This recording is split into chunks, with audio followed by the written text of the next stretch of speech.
Picture this: in a tiny New Jersey town, American craftsmen are hand-building yachts worth more than Manhattan penthouses. Floating war machines designed to chase apex predators across violent seas. This is the Viking Factory, where insane sport fishers are made. The place where million-dollar dreams meet thousand-pound blue marlin. These aren't just boats, they're 90-foot battleships that burn 100 gallons of fuel per hour and cost $10 million before you even add the tuna tower. And buyers are on a 2-year wait list. While every other American boat builder got swallowed by bankruptcy or foreign buyouts, we're showing you how Viking somehow transformed from a failing wooden boat shop into an 880,000 square foot fortress of fiberglass. Let me paint you a picture of what we're talking about here. Viking Yachts operates out of an absolutely massive 880,000 square foot facility in New Gretna, New Jersey. That's about 16 football fields of pure boat building madness. The factory sits on the banks of the Bass River, about 30 minutes from Atlantic City, in a town so small it barely shows up on the map. We're talking fewer than 400 residents. Yet this tiny community employs somewhere between 1,300 to 3,000 skilled craftsmen depending on production demands. The numbers are staggering. Viking pumps out approximately 80 yachts per year, which might not sound like much until you realize each one is a semi-custom build that can take months to complete. We're talking about boats ranging from 38 feet all the way up to 90 feet, with prices that'll make your wallet cry. Their annual revenue, a cool $760 million as of 2023. Not bad for a company that started in an unheated shed with dirt floors. But here's where it gets interesting. Viking isn't just one company anymore. They've built an entire empire called the Viking Marine Group, which includes 7 different companies all owned by the Healey family. There's Viking Yachts, of course, but also Valhalla Boatworks, which we'll tease for a future video. Palm Beach Towers for those massive tuna towers, Atlantic Marine Electronics, and even their own marina. Talk about vertical integration. If you're enjoying this deep dive into the world of mega yacht manufacturing, hit that subscribe button and ring the notification bell. We're about to reveal some industry secrets that Viking probably doesn't want you to know about. Now, before I tell you about the insane manufacturing process, and trust me, you're going to want to stick around for that, because they do things with fiberglass that'll blow your mind, let me quickly share how 2 brothers turned a failing wooden boat company into a billion-dollar empire. Back in 1964, brothers Bill and Bob Healey were running a marina on the Bass River when a bank approached them about buying Peterson Viking Builders, a struggling company making 37-foot wooden sport fishers. The smart money would have walked away, wooden boat construction was dying, and New Jersey's boat-building industry was already in decline. But the Healey brothers saw opportunity where others saw disaster. They dropped the Peterson name, moved into that unheated shed I mentioned, and made a decision that would change everything. They went all in on this new material called fiberglass. While their competitors stuck with traditional wood construction, Viking embraced the future. Bill Healey, who started as an iron worker in his father's steel company, turned out to be a manufacturing genius. Bob handled the money and real estate. Together, they created a formula that would outlast dozens of their competitors.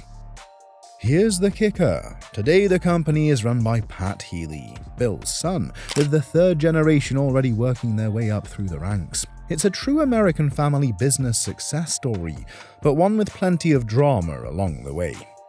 Alright, here's where things get really interesting. Remember how I said Viking makes 90% of their boats in-house? This is almost unheard of in modern manufacturing. While their competitors outsource everything they can to cut costs, Viking does the opposite. They make their own fiberglass parts, build their own fuel tanks, create custom wiring harnesses, craft all the woodwork, even make their own furniture. The only things they don't make: Engines, transmissions, pumps, electronics, and air conditioning units. Everything else, and I mean everything, is built right there in New Gretna. They've got 3 massive CNC machines cranking out parts, a revolutionary resin infusion system that sucks the air out of fiberglass like a giant vacuum cleaner, and a woodworking shop that would make fine furniture makers jealous. Let me walk you through how a Viking yacht actually gets built, because this process is absolutely insane. It all starts with the hull mold, these massive fiberglass forms that cost millions of dollars to create. Viking uses a process called resin infusion that they pioneered about 25 years ago. Picture this: they lay up all the fiberglass materials dry, seal everything in a giant bag, then suck all the air out while simultaneously pulling resin through the entire structure. This vacuum process ensures perfect resin distribution, eliminates air pockets, and creates a hull that's stronger and lighter than traditional methods. It's like the difference between a hand-rolled joint and a precision machine-rolled cigarette, except we're talking about 80-foot boats here, not tobacco products. Viking's fuel tanks deserve their own moment in the spotlight. Using that same infusion process, they create tanks that are perfectly fitted to each boat's unique shape. These aren't your standard rectangular tanks. They're custom molded to maximize capacity while fitting into every available space. The consistency is remarkable. Every tank has uniform thickness throughout, which means better durability and safety. One Viking executive compared it to controlled blood flow, which is both creepy and accurate.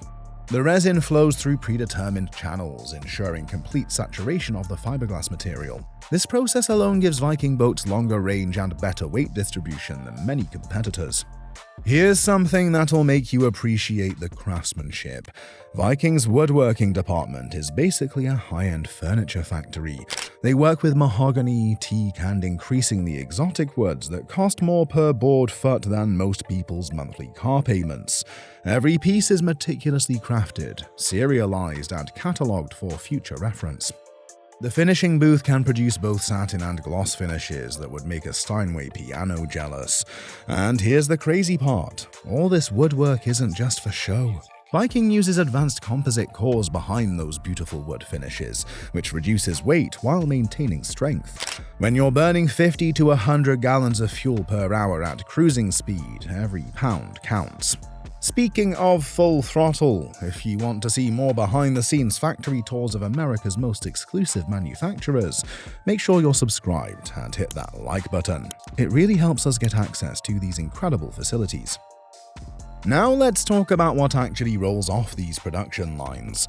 Viking's current lineup is absolutely stacked, ranging from the entry-level 38 billboard, if you can call a $1 million boat entry-level, all the way up to the massive 90 convertible. But the real stars of the show are the mid-range sport fishers. The Viking 74 convertible just won the shootout tournament in the Bahamas, beating out 37 custom sport fishing yachts. Think about that, a production boat beating full custom builds. The 64 Sport Coupe offers 2 different profiles on the same hull, including an option for a Palm Beach Towers tuna tower. And the 50 Billfish, it's designed as an owner-operator boat, meaning you don't need a full crew to run it, just deep pockets for the fuel bill. But here's what's really interesting. Vikings from the early 2000s, particularly the 52, 54, and 56 models built between 2002 and 2008, are so popular on the used market that they often sell before even being listed. These boats are holding their value better than almost any other production yacht, with some selling for close to their original price 20 years later. Okay, time for some controversy. While Viking builds incredible boats today, they've had their share of problems over the years. If you're looking at a Viking from the 1980s, buyer beware. These older models used wood stringers that are prone to rot, especially if the boat wasn't properly maintained. The engine mount system Viking used back then was unique, but problematic where it attached to the hull structure. Marine surveyors have horror stories about finding rotted bulkheads, loose engine mounts, and hull side issues in these older boats. One surveyor called the stringer problems frequently beyond economic repair. That's boat speak for run away fast. The irony, these issues actually helped Viking in the long run. As their competitors' boats literally rotted away, Viking learned from their mistakes and improved their construction methods. There's also the access issue. Many Viking models, especially the sport fishers, prioritize fishing functionality over service access. Try changing a water pump or checking the shaft seals on some models, and you'll need to be a contortionist. This isn't unique to Viking, but when you're paying millions for a boat, you'd expect better access to critical components. Here's a sobering fact. While Viking has thrived, the New Jersey boat building industry has basically collapsed around them. Post Yachts, down to about 6 boats per year. Egg Harbor, waiting for orders to restart production. Ocean Yachts, limping along at 12 to 18 boats annually. Silverton, Jersey, Californian, all gone or shadows of their former selves. So how did Viking survive while everyone else failed? 3 things: family ownership, vertical integration, and constant innovation. While publicly traded competitors had to satisfy quarterly earnings reports, the Healey family could make long-term investments. That 880,000 square foot factory, built gradually over decades, those expensive molds and CNC machines, purchased when competitors were cutting costs. Now, I mentioned Valhalla Boatworks earlier, and this deserves a quick mention because it shows Viking's business savvy. In 2019, Viking launched Valhalla as a subsidiary focused on high-performance center consoles. The 55 sport yacht just debuted, and get this, they already have a 2-year backlog. These aren't fishing boats, they're luxury day yachts with outboard power and price tags that'll make your eyes water. We'll do a full deep dive on Valhalla in a future video, but here's the teaser. They're building boats in a separate facility in Mullica, New Jersey, using Viking's technology but targeting a completely different market. It's brilliant business strategy. Capture the customers who want Viking quality but prefer outboards over inboards. Let's talk money, because at the end of the day, that's what separates the dreamers from the owners. A new Viking 54 convertible, you're looking at well over $2 million, and that's before you start adding options. The 74-footer, you're looking at $6 to $8 million depending on options. And that new 90, if you have to ask, you can't afford it, but figure north of $10 million fully loaded. But here's the crazy part. These boats are actually decent investments. Unlike cars that lose half of their value when you drive off the lot, Vikings depreciate slowly. A well-maintained 10-year-old Viking might lose only 30 to 40% of its value. Try finding that kind of retention in any other luxury toy. Operating costs: budget $1,000 per foot per year for maintenance, storage, and insurance. Fuel? At cruise speed, figure 50 to 100 gallons per hour depending on the model. A trip from New Jersey to Florida will cost you more in fuel than most people's monthly mortgage payment. So where does Viking go from here? The sport fishing yacht market is changing. Younger buyers want different features. Better fuel efficiency, more automation, easier operation. Viking's responding with joystick controls, pod drives on some models, and hybrid technology in development. But the real challenge is environmental. How do you build a 90-foot yacht that gets 0.5 miles per gallon in an increasingly eco-conscious world? Viking's betting on better efficiency through construction methods. Lighter, stronger hulls that plane easier and burn less fuel. They're also exploring alternative materials and manufacturing processes that reduce environmental impact. Viking Yachts isn't perfect. Their older boats had issues, their new boats cost more than private jets, and you'll need a captain's license and a trust fund to operate one. But you've got to respect what they've built. In an industry where most American manufacturers have failed, Viking hasn't just survived, they've become the gold standard. From that unheated shed in 1964 to an 880,000 square foot state-of-the-art facility, from wooden boats to revolutionary fiberglass construction, from a family business to an international powerhouse, Viking's story is quintessentially American. They build boats for people who demand the best and are willing to pay for it. And here's something the accountants won't tell you. Viking ownership is about more than ROI. It's about joining an exclusive fraternity of serious anglers who understand when you're 100 miles offshore with a grander on the line, there's no substitute for American engineering. These boats have soul. You can feel it in the hand-laid fiberglass, see it in the custom woodwork, hear it in the roar of those massive diesels. Viking doesn't just build boats, they build legends that outlive their owners. Whether you're a hardcore offshore fisherman, a yacht enthusiast, or just someone who appreciates American manufacturing excellence, Viking's story is remarkable. They've proven that with the right combination of family values, innovative technology, and sheer determination, you can not only survive, but dominate a global industry. The next time you see one of these floating palaces cruising past, remember, it wasn't built in some anonymous factory overseas. It was handcrafted by skilled Americans in a small New Jersey town, using techniques that blend old-world craftsmanship with space-age technology.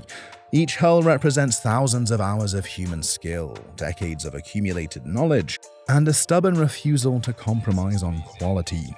In an era of disposable products and planned obsolescence, Viking builds boats meant to last generations. They're monuments to American ingenuity, testaments to what's possible when you refuse to accept good enough, and whether you love them or hate them, whether you can afford them or just dream about them, you have to admit, there's something deeply inspiring about a company that still believes in building things the right way, consequences be damned.